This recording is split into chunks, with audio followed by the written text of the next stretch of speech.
පෞරුෂය ආඩම්බරකාර ඔය හිත මායාකාර ඔය ඇස් දඩප්පර රළු බැල්මස්සේ හැමදාම මං අතරමං වුණා.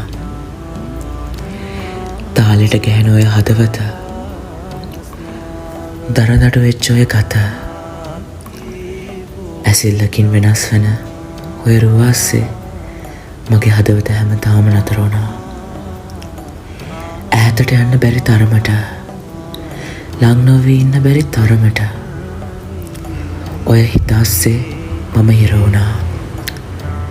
ඉතින් මගේ රතු මැණික මට කියන්න මේ හමුවීම අහඹුවක්ද? ආදරයටත් පණ එන තරමට ආදරය කරන මම ඔයාට හඹුවක්ද? ඒ නමින් සුවහස් මනරු හැඩපත් විලා